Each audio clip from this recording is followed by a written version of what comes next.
Tonight's top story, the revolution of video games, the good, the bad, and the ugly. The history of video games. Games like Tic-Tac-Toe and Tennis for Two were programmed by William Higginbotham into the very first computers. In the 1960s, Steve Russell and other MIT students produced new and inspired computer games based on science fiction novels called spaceware. In the 1970s, Sanders Associated Inc. produced the first Magnavox, which allowed people to interact with television sets. However, these games would only work on Magnavox TV sets.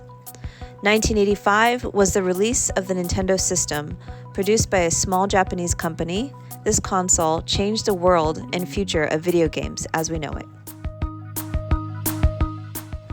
Studies have shown positives and negatives to playing video games. Some of the pros include problem solving, teamwork, mental agility, critical thinking, and creativity. Some of the cons are addictive, decreased motivation, lower grades, less exercise, and less reading. Profit and video games. In 2024, there are various ways companies or individuals can make money from creating video games. The top 3 ways to make money from video games are in-game purchases, which means the player buys extras from the game using a debit or credit card. In-game ads, which are ads that the player can click on while they're playing video games.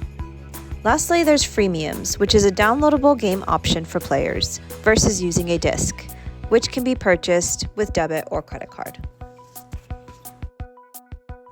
Media effect theory of video games.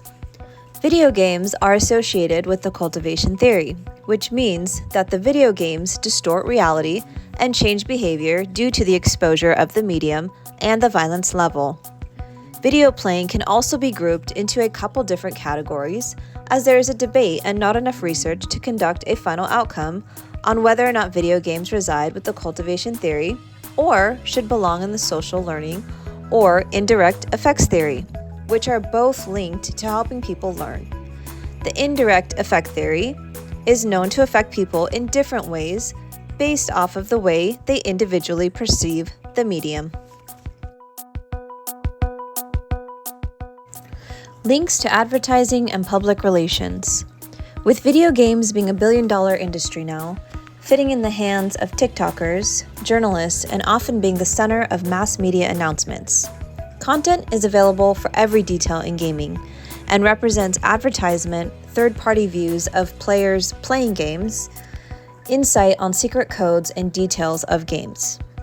Online newsrooms and journalism is one of the mainstream forms of public relations announcing new games and new characters.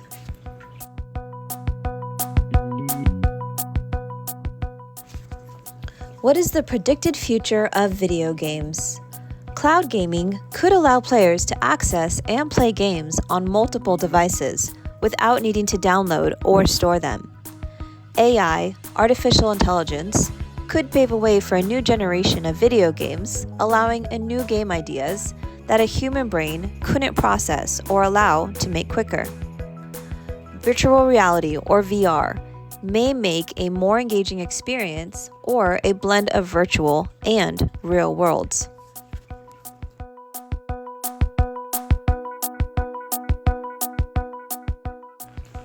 Some fun facts about the most popular game consoles and their release dates.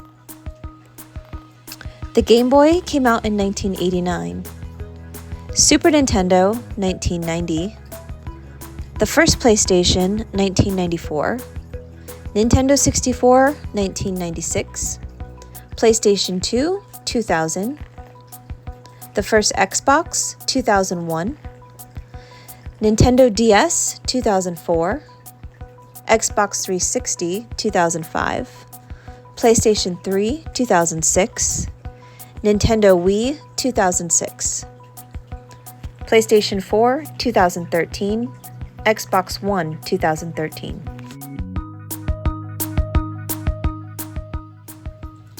In conclusion, video games have come a long way since Tennis for Two. The streaming capabilities and online access is endless. My personal favorite will always be anything related to Mario Brothers. I don't like or agree with some of our violent and crude video games as a source of a good medium. Even if studies do come to the conclusion that violent video games do not cause aggression and violent behavior, what is the point of such cruelty? I think our society needs less violence regardless on where it comes from, and especially with something as innocent as video games.